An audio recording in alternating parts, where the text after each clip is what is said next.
सभी व्यूअर्स का हमारे YouTube चैनल रणदीप में स्वागत है। आज हम लोग महाद्वीप एवं महासागरीय नितल की उत्पत्ति से संबंधित वस्तुनिष्ठ प्रश्नों का हल देखेंगे तथा इनसे रिलेटेड उन बिंदुओं पर भी चर्चा करेंगे जिनसे एग्जाम में प्रश्न पूछे जा सकते हैं। तो आइए विस्तार पूर्वक इसका हल देखते हैं ताकि अगर इसके अराउंड में भी प्रश्न पूछा जाए तो आपसे हल हो सके।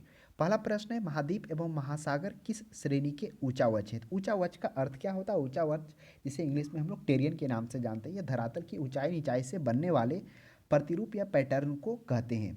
पृथ्वी पर 3 प्रकार के ऊंचावच हैं जो हैं प्रथम श्रेणी के एक आते हैं, दूसरा द्वितीय श्रेणी और तीसरा तृतीय श्रेणी। इस प्रकार से प्रथम, द्वितीय और तृतीय श्रेणी। प्रथम श्रेणी के अंतर्गत कौन से ऊंचावच आते हैं?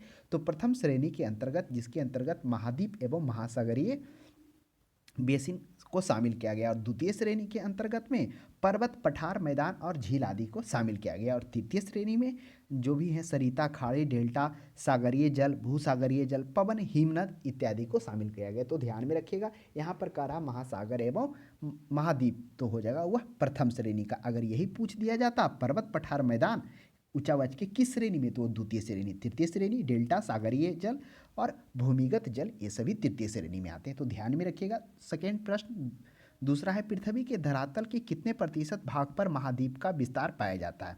यह भी अच्छा प्रश्न है। अब हम लोग जानते हैं कि धरातल पर जो है महाद्वीपों का विस्तार कितना और महासागर का विस्तार कर। पृथ्वी के 2 महत्वपूर्ण भाग हैं, कौन कौन? एक महाद्वीप और दूसरा महासागर। पृथ्वी के 70.8 यानी 70.8% भाग में महासागर यानी जलमंडल का विस्तार है तथा वहीं 29 पॉइंट यानी 29.2% भाग जो महाद्वीप यानी स्थल मंडल का विस्तार है। तो इस प्रश्न में पूछा है महाद्वीप तो हो जाएगा 29.2, अगर यही पूछ देता महासागर का तो हो जाता 70.8%। नेक्स्ट प्रश्न देखिएगा, महाद्वीपीय प्रवाह सिद्धांत के प्रणेता हैं? ऑप्शन में है प्राट, वेगनर, होम्स और गेगरी। तो आइए इसके बारे में समझते हैं। महासागरीय प्रवाह यह क्या होता है? यानी आप दूसरे भाषा में आप साधारण भाषा में इसे कह सकते हैं महासागरीय विस्थापन, वही प्रवाह के कारण जो होता है। तो महासागरीय विस्थापन का सिद्धांत सबसे पहले जो है वह जर्मन वैज्ञानिक अल्फ्रेड वेगनर के द्वारा दिया गया था। इनके द्वारा कहा गया था कि जो महाद्वीप हैं सभी महाद्वीप एक बड़े भूखंड से जुड़े हुए हैं और इस भूखंड के बड़े महासागर से घिरा हुआ है और यह जो भूखंड है वह तो जो भी महाद्वीप है वह एक बहुत बड़े भूखंड से जुड़ा हुआ है। वह महाद्वीप के चारों ओर क्या है, वह महासागर से घिरा हुआ है। तो जो सबसे बड़े महाद्वीप था उसे इन्होंने पैंजिया कहा और बड़े महासागर को इन्होंने पैंथालासा कहा। यानी आप कह सकते हैं कि इनके अनुसार जो सभी महाद्वीप एक बड़े भूखंड से जुड़े हुए हैं उसका नाम इन्होंने पैंजिया दिया और जो वही महाद्वीप जो क्या है चारों ओर एक बड़े महासागर से घिरा हुआ जिससे इन्होंने पैंथालासा कहा। तो ये था वेगनर का सिद्धांत। तो ध्यान में रखिएगा महाद्वीप प्रवाह सिद्धांत का प्रणेता वेगनर है। आगे आपको देखने का मिलेगा महाद्वीपीय विस्थापन के नवीनतम जो सिद्धांत हैं वो क्या है, जिसमें आगे पढ़ेंगे प्लेट विवर्तनकी का सिद्धांत, क्योंकि इनके बाद जो आया प्लेट विवर्तनकी का सिद्धांत जो काफ़ी स्पष्ट किया इस चीज़ को। नेक्स्ट प्रश्न 4 में कह रहा है, कार्बोनिफेरस युग में विश्व में संपूर्ण महाद्वीप आपस में मिले हुए थे, यह किसकी मानता है?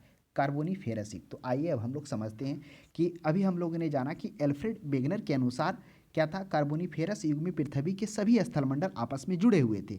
इस बृहत महाद्वीप को उन्होंने पैंजिया कहा। जो अभी हम लोगों ने जाना पैंजिया क्या था, इनके अनुसार सभी महाद्वीप एक बड़े भूखंड से जुड़े हुए थे, इसी को उन्होंने पैंजिया कहा तथा इसके चारों ओर जो बृहत महासागर से घिरा हुआ था जिसका विस्तार था इसे इन्होंने पैंथालासा कहा। तो वही करा कार्बोनिफेरस युग में संपूर्ण महाद्वीप आपस में जो मिले हुए थे यह किसके मानता था? यह वेगनर का। और यह क्या कहे थे? उसे पैंजिया कहे थे और वही जो चारों ओर क्या था महासागर से घिरा हुआ था उसे इन्होंने पैंथोलासा कहा। तो ध्यान में रखिएगा पैंजिया और पैंथेलासा क्या है, यह किनके द्वारा कहा गया था? तो अल्फ्रेड वेगनर के द्वारा यह कहा गया था सिद्धांत।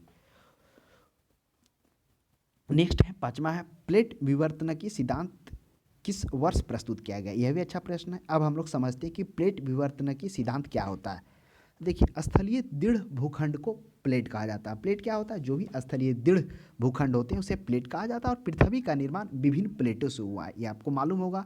इन प्लेटों के जो स्वभाव होते हैं और प्रभाव से संबंधित के अध्ययन को ही प्लेट विवर्तनकी सिद्धांत करता है। यानी प्लेटों के स्वभाव और जो प्रभाव होता है उसके अध्ययन को ही प्लेट विवर्तनकी कहते हैं। तो कह रहा है सबसे पहले प्रस्तुत कब किया गया था? तो सबसे पहले जो है प्रस्तुत आपको हम बता दें कि वह तो 1960 में किया गया था, लेकिन इससे पहले 5 वर्ष 1955 में सर्वप्रथम कनाडा के जो भी वैज्ञानिक थे जेम्स टूजो विल्सन वह प्लेट शब्द का प्रयोग किए थे। तो प्रश्न हो सकता है आपको देखने को मिलेगा कि कौन से वैज्ञानिक के द्वारा प्लेट शब्द का प्रयोग किया गया था। तो वो कौन थे? कनाडा के वैज्ञानिक थे, टूजो विल्सन थे 1955 में। अब प्रश्न है यहाँ पर है प्लेट विवर्तनकी का सिद्धांत। तो यह सबसे पहले जो सिद्धांत है 1960 ईस्वी में किसके द्वारा दिया जाता है? यह हैरी हेस के द्वारा दिया जाता है। तो इसको आप ध्यान में रखिएगा, प्लेट विवर्तनकी का सिद्धांत। फिर आगे 1960 में तो हैरी हेस के द्वारा जाता है। ठीक इसके 5 वर्ष बाद आप देखेंगे कि मैकेंजी, मॉर्गन और पार्कर ये सभी वैज्ञानिक हैं जो पूर्व उपलब्धियों के विचारों को समन्वित कर प्लेट विवर्तनकी सिद्धांत का प्रतिपादन करते हैं। वह भी देखने को मिले। अगला प्रश्न है 6 में, प्लेट विवर्तनकी सिद्धांत का प्रतिपादन किसने किया था? अभी हम लोगों ने देखा कि प्लेट विवर्तनकी, प्लेट क्या होता है? जो स्थलीय दृढ़ भूखंड होते हैं उसे प्लेट कहते हैं, और पृथ्वी का निर्माण विभिन्न प्लेटों से हुआ। इन प्लेटों के स्वभाव और प्रभाव के अध्ययन को ही प्लेट विवर्तनकी कहते हैं। तो प्लेट विवर्तनकी का सिद्धांत सबसे पहले वह हैरी हेस के द्वारा दिया गया था, 1960 ईस्वी में दिया गया था। हाँ, इसके कुछ वर्ष बाद और जो वैज्ञानिक थे जो पूर्व उपलब्धि था उस विचारों को समन्वित कर प्लेट विवर्तनकी का सिद्धांत को उन्होंने प्रतिपादन किया।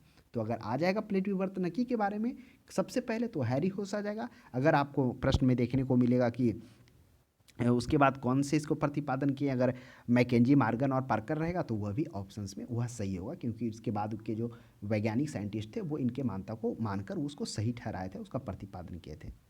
तो 6 का सही जवाब ए हो जाएगा। नेक्स्ट प्रश्न देखिएगा, वेगनर के अनुसार महाद्वीपीय विस्थापन जिस दिशा में हुआ वह है। अभी हम लोगों ने देखा कि वेगनर कौन थे? अल्फ्रेड जो वेगनर थे उन्होंने महाद्वीपीय विस्थापन का सिद्धांत दिया। उन्होंने बताया, क्या बताया?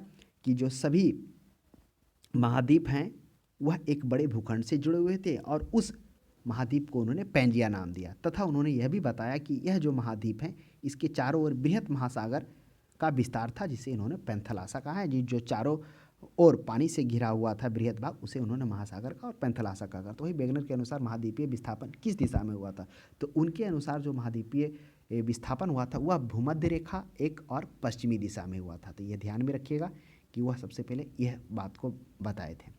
फिर आगे आप देखेंगे कि कार्बोनिफेरस युग में किस तरह से पैंजिया का विभाजन होता है, जिसमें पैंजिया का जब विभाजन होगा तो जिसमें क्या क्या बनेगा? उसके 2 भाग, एक उत्तरी भाग और दक्षिणी भाग। उत्तरी भाग वहीं अंगारा लैंड कहलाएगा और दक्षिणी भाग गोंडवाना लैंड कहलाएगा। फिर आगे आपको देखने मिलेगा किस तरह से अंगारा लैंड यानी लॉरेंसिया का विभाजन होता है, फिर गोंडवाना लैंड का विभाजन होता है। और जब अंगारा लैंड का विभाजन होता है तो अंगारा लैंड के विभाजन में आप देखेंगे कि किसका किसका, दक्षिणी अमेरिका, अफ्रीका और प्रायद्वीपीय भारत का निर्माण होगा। और वहीं गोंडवाना लैंड का पर जब विभाजन होगा तो उसमें आप देखेंगे उत्तरी अमेरिका, यूरोप और अंगारा लैंड ये आपको देखने को मिलेगा। तो नेक्स्ट प्रश्न है, कह रहा है वेगनर के अनुसार पैंजिया का विखंडन किस युग में हुआ था? अभी हम लोगों ने अल्फ्रेड वेगनर के अनुसार उन्होंने बताया था कार्बोनिफेरस युग में क्या हुआ था? महाद्वीपीय विस्थापन का सिद्धांत दिया था। उन्होंने बताया था कि जो महाद्वीप हैं वह एक बड़े भूभाग, बड़े भूखंड से जुड़े हुए हैं और इस महाद्वीप को उन्होंने पैंजिया नाम दिया था, तथा यह भूखंड एक बड़े महासागर से घिरा हुआ था और उस महासागर को उन्होंने पैंथलासा कहा। फिर अंतिम ट्रियासिक युग में देखने को मिला कि कार्बोनिफेरस जो युग था उसके बाद जो पैंजिया और पैंथलासा कहा, तो पैंजिया का विभाजन होता है कौन भाग? एक उत्तरी भाग और एक दक्षिणी भाग। उत्तरी भाग जो अंगारा लैंड और दक्षिणी भाग गोंडवाना लैंड कहलाया है। फिर आगे आप देखेंगे कि इन दोनों स्थलीय भागों के बीच एक उथला संकीर्ण महासागर बना जिसे थेथिस सागर भी कहते हैं। नेक्स्ट प्रश्न देखिएगा 9 में कह रहा है वेगनर के अनुसार निम्नलिखित में से कौन सा कथन असत्य है? ऑप्शन में पढ़िए। पहला ऑप्शन कह रहा है कि कार्बोनिफेरस युग में विश्व के सभी महाद्वीप आपस में जुड़े हुए थे, जिसे उन्होंने पैंजिया कहा। बिल्कुल सही बात है। कार्बोनिफेरस युग में इन्होंने कहा था कि क्या कहा था कि इसके अनुसार सभी महाद्वीप एक बड़े भूखंड से जुड़े हुए थे और इस बड़े भूखंड को उन्होंने पैंजिया कहा, तथा यह भी उन्होंने बताया कि इसके चारों ओर एक बृहत महासागर का विस्तार था, जिसे इन्होंने पैंथलासा कहा। तो पैंथलासा के बारे में नहीं है, पैंजिया सही है। पैंजिया थेथिस नामक सागर महासागर से घिरा हुआ था, यह गलत है। पैंजिया जो था उन्होंने बताया कि जो क्या बताया कि सभी महाद्वीप एक बड़े भूखंड से जुड़े हुए हैं और उस महाद्वीप को उन्होंने पैंजिया नाम किया, तथा इन्होंने यह बताया उसके चारों ओर क्या एक बृहत महासागर का विस्तार है। इस महासागर को इन्होंने पैंजिया, तो उसको पैंथलासा कहा था। तो थेथिस सागर नहीं हुआ। थेथिस सागर कब होगा? जब आप आगे देखेंगे कि पैंजिया का विभाजन होता है उत्तरी और दक्षिणी। उत्तरी भाग को अंगारा लैंड और दक्षिणी भाग को गोंडवाना लैंड कहेंगे। जब इसका विभाजन होता है तो इन दोनों के स्थलीय भागों के बीच में एक उथला संकीर्ण महासागर बनता है जो थेथिस सागर कहलाता है। तो इसलिए ऑप्शन बी असत्य।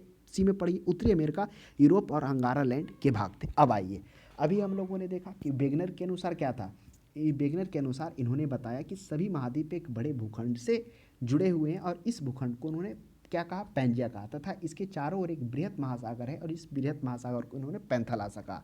फिर अंतिम ट्रियासिक युग में देखने को मिला कि पैंजिया का विभाजन प्रारंभ होता और इस विभाजन में एक भाग उत्तरी भाग और दूसरा भाग दक्षिणी भाग की ओर प्रवाहित होता है।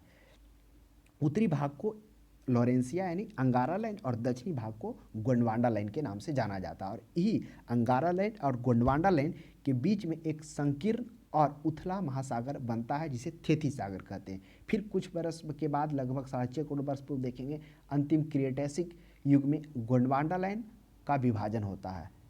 अब गोंडवाना लाइन नीचे और ऊपर क्या था, अंगारा लाइन।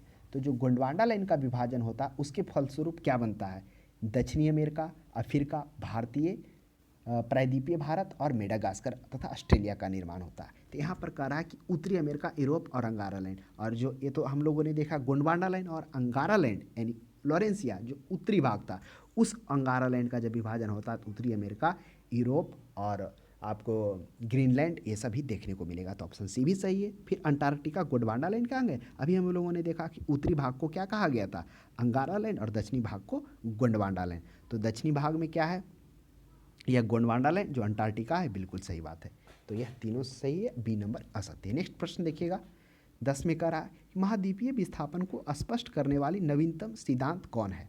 ऑप्शन में कह रहा है टेलर का महाद्वीपीय विस्थापन, वेगनर का महाद्वीपीय विस्थापन, चतुष्फलक परिकल्पना, प्लेट विवर्तन की सिद्धांत। अब आपके माइंड में प्रश्न उठ रहा होगा कि महाद्वीपीय विस्थापन को स्पष्ट करने वाले महाद्वीपीय विस्थापन के बारे में अल्फ्रेड वेगनर के द्वारा भी सिद्धांत दिया गया था।